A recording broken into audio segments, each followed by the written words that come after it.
Plan को मुश्किल में डाल रहा है रूस। आखिर पुतिन के दिमाग में इस वक्त क्या खिचड़ी पक रही है और क्या पूरी दुनिया में परमाणु युद्ध का खतरा दिनों दिन गहराता जा रहा है। यह सवाल इसलिए क्योंकि रूस ने अपने टैक्टिकल न्यूक्लियर हथियारों को बेलारूस में तैनात करने की घोषणा की है। नमस्कार, स्वागत है आपका स्वदेशार में। मैं हूं आपके साथ प्रशांत पांडे। लंबे समय से चले आ रहे यूक्रेन के साथ युद्ध के बीच रूस ने पड़ोसी देश बेलारूस में टैक्टिकल न्यूक्लियर हथियारों को तैनात करने की प्लानिंग कर रखी है। यानी एक तीर से तीन निशाना इस वक्त रूस साध रहा है। पहला, यूक्रेन को सीधी चुनौती। इस एक्शन से यूक्रेन को एक तरह से चिंता में डालेगा रूस। दूसरा, अमेरिका और नाटो को अपनी इस प्लानिंग से एक तरह की दहाड़ दिखा रहा है रूस, एक तरह की एक ताकत का एहसास करा रहा है रूस। और तीसरा, पुतिन ने यह पूरी दुनिया को बता दिया है कि वो अपने जो फैसले लेते हैं, अपनी प्लानिंग जो करते हैं, उसे किसी भी कीमत पर उनमें पीछे हटने वाले वो नहीं हैं। हालांकि रूस के इस कदम की नाटो ने आलोचना की है, लेकिन इस युद्ध की शुरुआत से ही तमाम आलोचनाओं और प्रतिबंधों के बावजूद रूस जंगी मैदान से पीछे हटने को तैयार नहीं है। तो क्या रूस का यह फैसला पूरी दुनिया के लिए विश्व युद्ध की आहट और चेतावनी है? क्या दुनिया पर वर्ल्ड वॉर यानी कि विश्व युद्ध का खतरा अब ज्यादा मंडराने लगा है? इन सवालों के साथ हम समझने की कोशिश करेंगे कि आखिर ये जो टैक्टिकल न्यूक्लियर हथियार है, ये जो वेपन है, ये है क्या चीज और किस तरह से ये पूरी दुनिया को बदल सकता है। स्वदेश आर में चर्चा की हम शुरुआत करेंगे। हमारे साथ मेहमान भी जुड़ेंगे, लेकिन सबसे पहले हम रुख करते हैं हमारे सहयोगी सृंजॉय चौधरी का, जो इस पूरी खबर के अलग अलग पहलुओं को आपके सामने रख रहे हैं। पहले बात ये, यूक्रेन का लड़ाई का 1 साल हो चुका है। अब खबर आ रहा है रशिया ने डिप्लॉय किए हैं परमाणु हथियार, न्यूक्लियर वेपन्स बेलारूस में, which is a neighbouring country and a friendly country to Russia. अब इससे बहुत ही नाराज हो गए नेटो, क्योंकि नेटो कह रहा है ये इरिस्पॉन्सिबल एक्शन है, ये रशिया दिखा रहा है, रशिया थ्रेटन कर रहा है यूक्रेन को। बात है, रशिया कह रहा है देखिए नेटो का, अमेरिका का जो न्यूक्लियर वेपन्स है, उनका जो हथियार है वो तो यूरोप में है ही, और रशिया कह रहा है तो यूरोप में जैसे है अमेरिका का न्यूक्लियर वेपन्स हम भी लगा रहे हैं इसमें बेलारूस में। लेकिन अभी इसके बाद क्या होगा देखने पड़ेगा, क्योंकि पहली बात 1 साल के बाद ये न्यूक्लियर वेपन का बात आया है। अमेरिका का भी न्यूक्लियर वेपन्स है, ब्रिटेन का भी है, फ्रांस का भी है, और रशिया के तो है ही, चीन का पास भी है, भारत का है, पाकिस्तान का है। लेकिन ये न्यूक्लियर सेबर रैटलिंग जो कहते हैं, ये बहुत ही डिफिकल्ट बात है और सबको चिंतित कर रहे हैं। तो वाकई ये जो पूरी योजना है, ये जो पूरी प्लानिंग है, ये वाकई चिंता का सबब है और इसको समझने की हम कोशिश करेंगे अपने खास मेहमानों से। सबसे पहले आपका परिचय मैं करा दूं। हमारे साथ हैं लेफ्टिनेंट कर्नल JS सोडी साहब। इसके साथ ही हमारे साथ मौजूद हैं retired wing commander Prafulla Bakshi sahab, और हमारे साथ प्रोफेसर रंजन कुमार भी जुड़ चुके हैं, जो कि एसोसिएट प्रोफेसर हैं school of international studies JNU से। आप सभी का बहुत बहुत स्वागत। सबसे पहले JS सोडी साहब, मैं आपके पास आना चाहूँगा। ज़रा ये बताएं कि हम इस चर्चा की शुरुआत करें। सबसे पहले तो अपने दर्शकों के लिए समझना होगा कि ये टैक्टिकल न्यूक्लियर वेपन, ये जो टर्म है, ये है क्या और इसके मायने क्या हैं, कितने खतरनाक हैं ये? जय हिंद प्रशांत जी, ये मेरा सौभाग्य कि मैं आपके न्यूज चैनल विख्यात को पैलेस के साथ हूं। परमाणु हथियार 2 कैटेगरी के होते हैं, स्ट्रेटेजिक परमाणु हथियार और टैक्टिकल न्यूक्लियर हथियार। जो स्ट्रेटेजिक न्यूक्लियर हथियार होते हैं, इनका जो इंपैक्ट होता है ये बहुत बड़े एरिया पे होता है। जैसे अगर हम उदाहरण लें 1945 में जब अमेरिका ने हिरोशिमा नागासाकी में 6 और 9 अगस्त को एटम बॉम्ब गिराए थे, वो स्ट्रेटेजिक न्यूक्लियर वेपन थे। जो टैक्टिकल न्यूक्लियर वेपन होते हैं वो एक लोकलाइज्ड एरिया में ही होते हैं जब दो सेनाओं के बीच में लड़ाई चल रही होती है। आज की तारीख तक कोई भी देश ने कभी भी किसी दूसरे देश पे टैक्टिकल न्यूक्लियर वेपन नहीं इस्तेमाल किए हैं। इन टैक्टिकल न्यूक्लियर वेपन्स का जो इंपॉर्टेंस है वो ये भी है कि जब ये इस्तेमाल होते हैं तो इसमें जो हानि होती है, चाहे जान की, चाहे मटेरियल की, चाहे इंस्टीट्यूशंस की, इंस्टॉलेशंस की, वो होती तो है लेकिन एक स्ट्रेटेजिक न्यूक्लियर हथियार के कंपैरिजन में कम होती है। ये पहले हमें ये फ़र्क समझना बहुत ज़रूरी था और जाहिर सी बात है कि अब ज़रा इसके और पहलुओं को समझने की हम कोशिश करते हैं। बख्शी सर, गार्जियन की रिपोर्ट में पढ़ रहा था जिसमें बहुत ही विस्तार से इस पूरी प्लानिंग के बारे में बताया गया है और इसमें कहा गया है कि रशिया करीब 7 साल से ये न्यूक्लियर वेपन के स्टोरेज पर, अगर हम इसको दूसरे टर्म्स में कहें तो शायद उसके इंफ्रास्ट्रक्चर पर बहुत अरसे से काम कर रहा है। 7 साल का वक्त है ये, और ये कैलिनिनग्राड में इन स्टोरेज पर काम किया जा रहा है। लेकिन अभी वहाँ न्यूक्लियर वेपन्स हैं, न्यूक्लियर बॉम्ब्स हैं या नहीं, इस पर अभी किसी तरह की कोई रिपोर्ट नहीं आई है। ऐसे में सवाल है कि ये जो कई सालों की तैयारी है उसमें रूस की इसकी तरफ मंशा क्या है?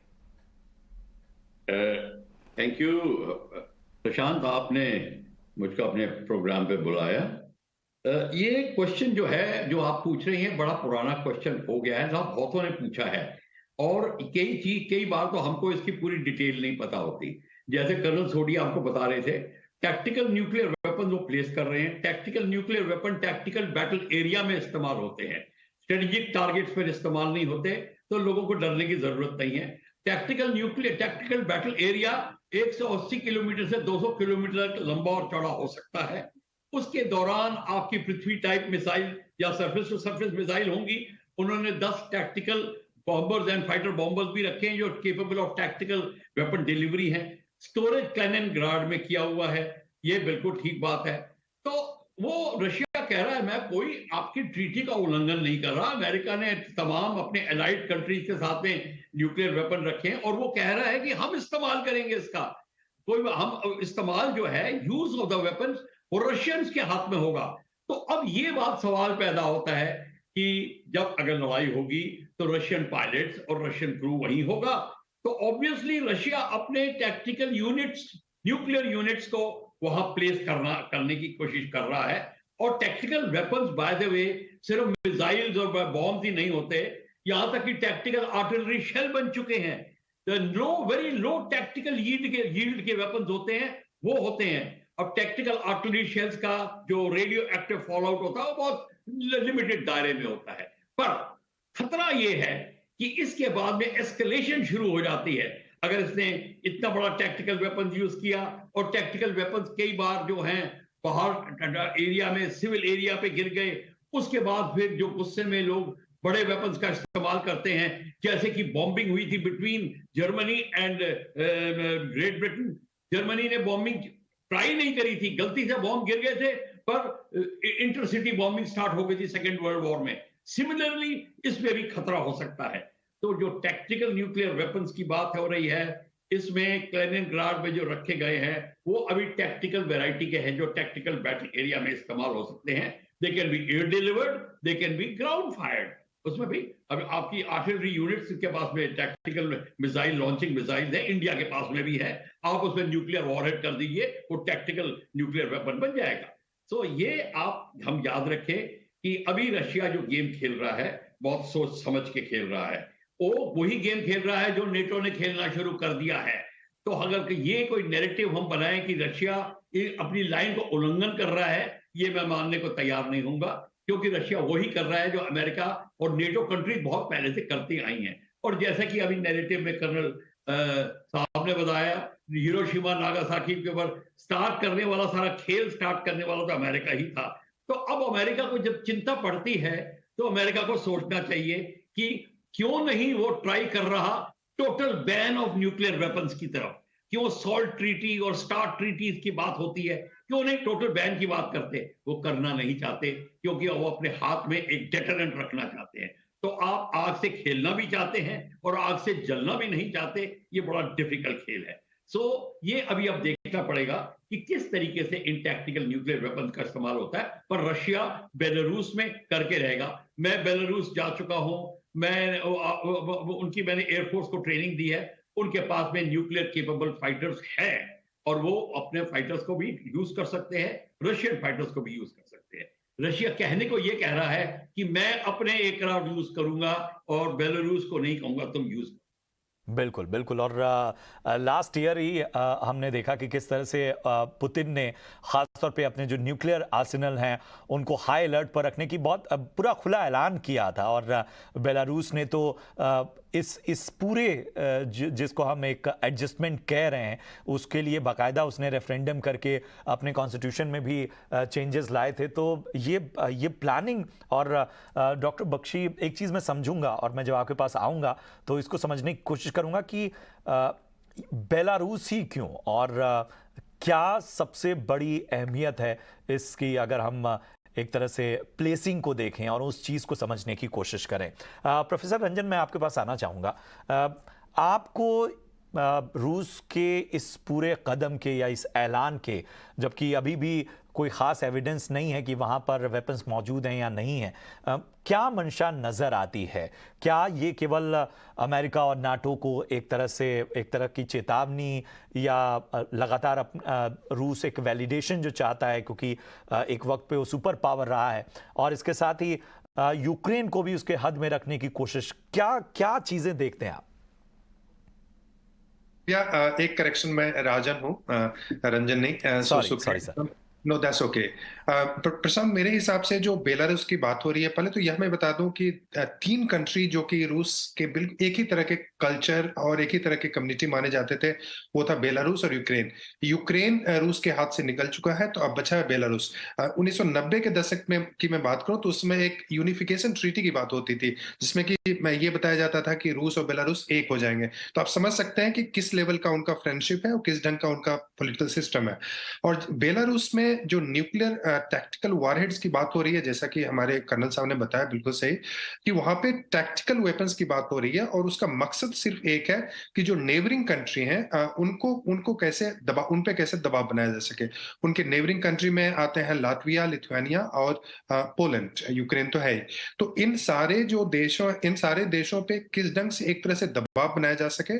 और रूस यह कहने की कोशिश कर रहा है कि चूंकि नाटो और खासकर अमेरिका यूरोप में अपने न्यूक्लियर वॉरहेड्स 200 के लगभग, वहां पे 200 में से शायद 100 यूरोप में वो रखा है, तो रूस भी उसको वहां पे बेलारूस में लाने की कोशिश कर रहा है। और बेलारूस में वो चुपके से कर सकता है, बेलारूस में वो खुलेआम कर सकता है, लेकिन खुलेआम करने की कोशिश का मतलब यह है कि एक तरह से संकेत भेजने की कोशिश कर रहा है रूस, जो यूरोपियन कंट्री है, खासकर जो नेबरिंग कंट्री है, कि वॉर एस्केलेट हो सकता है। और रूस को यह भी डर है कि अभी चूंकि विंटर वहां पे कम हो रहे हैं, तो यूक्रेन का अटैक बढ़ सकता है उस एरिया में, और यूक्रेन का अटैक बढ़ेगा तो रूस पे दबाव बनेगा और रूस की भी दिक्कतें बढ़ेगी। तो एक तरह से यूरोपियन कंट्री को एक मैसेज भेजने की कोशिश हो रही है, एक तरह से दबाव बनाने की कोशिश हो रही है। और जो नाटो है और इंटरनेशनल कम्युनिटी को यह भी बताने की कोशिश कर रहा है कि इस युद्ध का दायरा बढ़ भी सकता है, यानी कि न्यूक्लियर साइबर रैटलिंग जो है उसकी बात हो रही है। तो मेरे हिसाब से यही संकेत है रूस की तरफ से।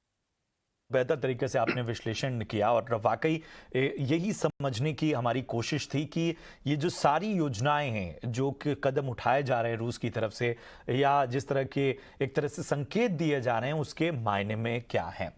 सोडी सर, एक चीज़ मैं समझना चाहूँगा कि अब सबसे बड़ा सवाल है कि यहाँ के बाद जो रिएक्शन आ रहा है, अभी जो हम रिएक्शन देख रहे हैं वो हमें साफ तौर पे नज़र आ रहा है अमेरिका की तरफ से कि वो किसी भी तरह से एक बहुत हार्ड रिएक्शन नहीं दे रहा है, और वो बार बार इस पूरे जो न्यूक्लियर प्लानिंग है रूस की, उसे एक तरह की पहली की पद्धति बता रहा है। लेकिन उसके बावजूद आपको लगता है कि आने वाले वक्त में कुछ ऐसे रिएक्शन जिसकी एक्सपेक्टेशन रूस को है, और रूस चाहता है कि उस तरह की प्रतिक्रिया अमेरिका और नाटो से आए, और उस पर फिर प्रतिबंध और बाकी चीज़ों के आए, उसके इंतजार में है रूस?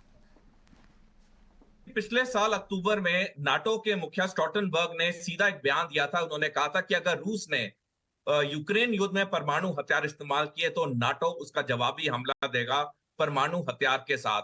तो नाटो ने तो कुछ महीने पहले ही अपनी मंशा साफ कर दी है रूस ने जो ये बेलारूस में अपने न्यूक्लियर टैक्टिकल वेपन्स डिप्लॉय किए हैं, इससे नाटो पे कोई अब फर्क नहीं पड़ा, क्योंकि जो रूस यूक्रेन युद्ध है ये अब अच्छी तरह से यूक्रेन के पक्ष में हो चुका है। जब से युद्ध शुरू हुआ पिछले साल 24 फरवरी से, तब से लेके अब तक यूक्रेन ने 54% जमीन जो कि रूसी कब्जे में आई थी उसको वापस ले लिया है। और जैसे अभी प्रोफेसर साहब ने सही बताया कि जैसे ही ये सर्दियां खत्म होंगी यूरोप में, तो इसके बाद यूक्रेन का एक तगड़ा काउंटर ऑफेंसिव आएगा, क्योंकि यूक्रेन के पास चाहे अब्राम टैंक, चाहे लेपर्ड टैंक्स और जो आधुनिक हथियार अमेरिका और नाटो देश दे रहे हैं, वो अब वो जैसी बर्फ पिघल जाएगी वो उसका इस्तेमाल करेगा। रूसी सेना में एम्युनिशन की कमी है, रूसी सेना की जो सैनिक हैं उनमें क्वालिटी की कमी है, क्योंकि 2008 के बाद रूसी सेना में जो रक्षा सुधार हुए उसकी वजह से रूसी सेना में आज की तारीख में 25% सैनिक हैं जिनकी 1 साल सर्विस है और 45% सैनिक है जिनकी 6 साल सर्विस है। तो रूस के पास ना अब एम्युनिशन है, ना उनके पास एक्सपीरियंस और ट्रेंड मैन पावर है, जो कि एक युद्ध में बहुत एक पिवटल पॉइंट होता है। तो नाटो अभी कोई प्रतिक्रिया नहीं दिखा रहा है, क्योंकि उसको पता है कि युद्ध अब यूक्रेन के पूरे पक्ष में आ चुका है। और 9 जो देश हैं जिनके पास परमाणु हथियार हैं आज की तारीख में, से 3 नाटो के सदस्य हैं, और अगर हम टोटल इनके हथियार करें वो रूसी परमाणु हथियार से ज्यादा हैं। तो नाटो को रूसी डिप्लॉयमेंट से कोई अब ज्यादा चिंता नहीं है, क्योंकि उन्होंने अपनी मंशा साफ कर दी है। और मैं एक आखिरी टिप्पणी करना चाहूंगा कि रूस कभी भी परमाणु हथियार का इस्तेमाल इस युद्ध में नहीं करेगा, चाहे टैक्टिकल हो चाहे स्ट्रेटेजिक हो, क्योंकि ये 1945 का वक्त नहीं है जब सिर्फ अमेरिका के पास परमाणु हथियार थे। आज 9 देशों के पास है, जिनमें 3 नाटो के सदस्य हैं, और नाटो ने अपनी जो मंशा है वो साफ कर दी है। तो रूस जो ये डिप्लॉयमेंट कर रहा है ये सिर्फ डराने और धमकाने के नजरिए से कर रहा है, लेकिन कभी भी ये टैक्टिकल न्यूक्लियर हथियार यूक्रेन में इस्तेमाल नहीं करेगा। बिल्कुल बिल्कुल। बख्शी सर, एक बात जो पुतिन ने साफ तौर पर कही है और बहुत डंके की चोट पे कही है कि अमेरिका की न्यूक्लियर वेपन्स को लेकर जिस तरह की प्रैक्टिस अभी रूस कर रहा है, उस तरह की प्रैक्टिस चली आ रही है। बहुत सारे देशों का उन्होंने नाम भी लिया और कहा कि उनके अमेरिका के जो न्यूक्लियर वेपन हैं इन देशों में मौजूद हैं। फिर किस तरह की आपत्ति, ऐतराज जताने का मतलब क्या है, जबकि हम किसी तरह के न्यूक्लियर ट्रीटी का उल्लंघन नहीं करें? क्या आपकी टिप्पणी होगी? क्वेश्चन मेरे को समझ नहीं आया, क्या आप क्या पूछना क्या चाहते हैं? जी, अमेरिका ने के कई देशों में जो न्यूक्लियर वेपन की तैनाती है वो कई सालों से चली आ रही है। पुतिन का यह कहना है कि जब वो ये प्रैक्टिस करते आ रहे हैं तो हमारी प्रैक्टिस पर ऐतराज क्यों? ये आप बिल्कुल सिंपल सी बात कर रहे हैं, एब्सोल्युटली करेक्ट है। और अब हम कोई हमारे साथ करेगा, मैं भी ये एग्जैक्टली यही जवाब दूंगा कि अगर आप खुद न्यूक्लियर वेपन्स का कहीं पोजिशनिंग कर रहे हैं, आप खुद उसको टैक्टिकल एरिया में लगा रहे हैं, यहां तक कि आप सारी कंट्रीज में न्यूक्लियर वेपन्स की सप्लाई हो रही है, तो आप हमारे पे आपत्ति क्यों उठाएंगे? और इसीलिए रशिया ने क्लियर कह दिया है कि मैं हैंड ओवर नहीं कर रहा। मैं तो अगर मेरा टैक्टिकल एरिया, क्योंकि नेटो कंट्रीज है, पोलैंड, लिथुनिया, लातविया, ये जो अर्स्टवाइल इसके जो अलाइज थे ये सब नेटो बन गए हैं। कह रहा मेरे को नेटो कंट्रीज घेर रही हैं, उनके पास अगर अमेरिका न्यूक्लियर वेपन्स दे रहा है, और बाय द वे दे रहा है, कोई ये आपको कह दे अमेरिका की मैंने वहां नहीं रखे, तो ये बात गलत होगी। ये उसके पर एब्सोल्युटली ये क्लियर बात है। तो रशिया बिल्कुल ठीक कह रहा है कि इस पे अमेरिका को आपत्ति नहीं होनी चाहिए। अगर वो डेटरेंट रख सकता है तो मैं भी डेटरेंट रख रहा हूं। मैं कौन सी बात कर रहा हूं कि मैं आपको उड़ा दूंगा। वो ये सिंपल सी चीज कह रहा है कि आप न्यूक्लियर वेपन से डराने की बात करोगे तो मैं भी डराने की बात करूंगा। तो एग्जैक्टली बात ये है। और दूसरी बात हमको ये बात समझ लेनी चाहिए कि इस समय जो है, ये जो जब बात न्यूक्लियर पे आ जाती है तो अब बाकी कंट्रीज जो हैं, जो कि इस सारा तमाशा देख रहे हैं, और खासकर इंडिया को अप्रोच किया गया है वेरियस एंगल से। अब इस टाइम आ गया है कि रिप्रोचमा और एडजस्टमेंट की बात हो, एक जिसको मीडिएशन की बात होनी चाहिए, और ये न्यूक्लियर जो टेम्परेचर इंक्रीज हो रहा है इसको डाउन करना चाहिए, क्योंकि किसी के भरोसा नहीं है। अगर रिजीम चेंज हो जाती है, हाथ में किसी गलत आदमी या रेडिकल एलिमेंट के हाथ में रिजीम आ जाती है, तो न्यूक्लियर वेपन भी इस्तेमाल हो सकते हैं। मैं खासकर मैं उन रेडिकल कंट्रीज की बात कर रहा हूं जहां रेडिकल रिलीजन चलता है। तो इसलिए इस बात का खतरा सदैव रहता है कि गलती से भी चल सकता है या जान के भी चल सकता है, वॉट एवर द केस में भी। तो इस समय यूनाइटेड नेशंस तो शायद आए या ना आए, पर जो कंट्रीज हैं उनको साथ मिलके कदम उठाना चाहिए और मीटिंग करानी चाहिए। और रशिया रेडी है, यूक्रेन भी रेडी है, they all are getting ready. But आपको पता होना चाहिए खास कंट्रीज हैं जो चाहती नहीं कि टेम्परेचर डाउन हो, लड़ाई चलती रहे। और वो जिस तरीके से बोरिस जॉनसन दौड़ के आया था रशिया और यूक्रेन की जो लास्ट ईयर मीटिंग होने वाली थी उसको रोकने के लिए, जो बाइडेन के तहत, वो चीज नहीं होनी चाहिए। तब न्यूक्लियर वेपन्स की बात हम करेंगे कि किस तरीके से डाउन हो सकता है। इस समय डिप्लॉयमेंट होगी और डिप्लॉयमेंट करेंगे, पर खतरा जरूर रहेगा कि गलती से भी इस्तेमाल हो सकता है। उसको डाउन हमें करना चाहिए, उसकी हमें ज्यादा फिक्र करनी चाहिए। ने कही। और इसी सवाल के साथ मैं प्रोफेसर राजन के पास आना चाहूँगा।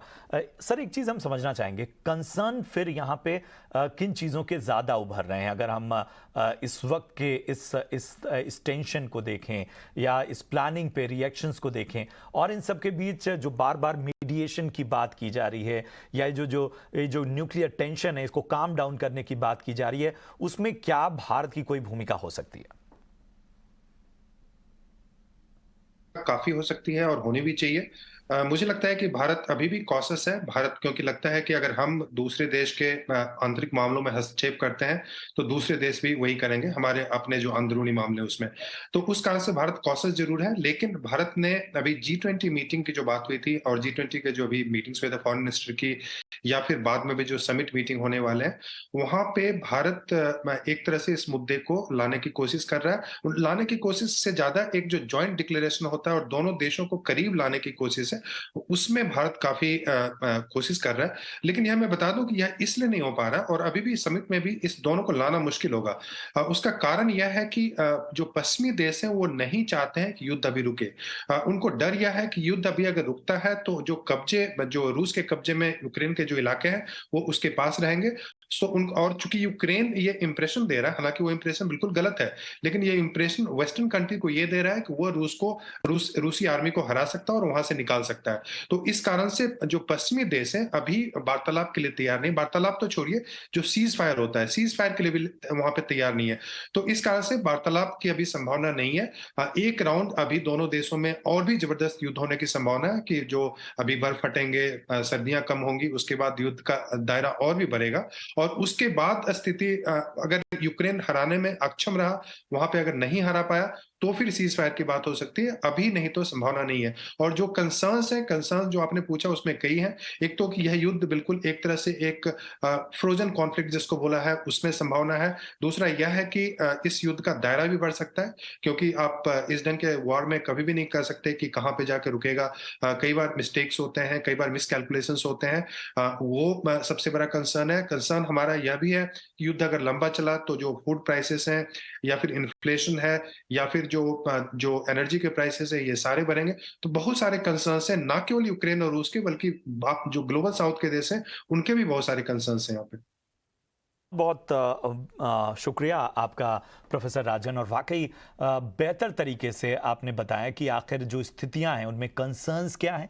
इसके साथ ही जिस तरह की अभी की स्थितियां हैं उसमें ये युद्ध की ओर जा रहा है और क्यों जो पश्चिमी देश हैं वो नहीं चाह रहे हैं कि ये युद्ध अभी फिलहाल किसी समाधान की ओर जाता देखे। बहुत बहुत शुक्रिया करेंगे प्रोफेसर बख्शी, डॉक्टर बख्शी, आपका हम हमारे साथ जुड़ने के लिए। और सबसे अहम बात कि ये जो सारे पेचीदा टर्म्स थे उनको आपने बहुत ही आसान भाषा में हमारे दर्शकों के सामने रखा कि इनके मायने क्या हैं। ये जो टैक्टिक न्यूक्लियर वेपन जिन्हें कहा जाता है, ये किस तरह से काम करते हैं और फिलहाल की जो स्थिति है उसमें चिंताएं क्या हैं और किन मामलों में हमें बहुत ज़्यादा आशावादी नहीं होना चाहिए। बहुत बहुत शुक्रिया करूँगा अपने कर्नल जे सोडी साहब का। उन्होंने बताया कि आखिर जिस तरह की स्थितियां हैं उसमें कितना महत्व बढ़ जाता है एक स्ट्रेटेजिक प्लेसिंग का, और इसके साथ ही बेलारूस और जो रूस का ये गठबंधन है ये आने वाले वक्त में किस तरह के संकेत दे रहा है। तमाम मेहमानों का बहुत बहुत शुक्रिया हमसे जुड़ने का, इस खास विश्लेषण का। फिलहाल इस चर्चा में इतना ही, दीजिए इजाजत। आप देखते रहिए ET Now स्वदेश। नमस्कार।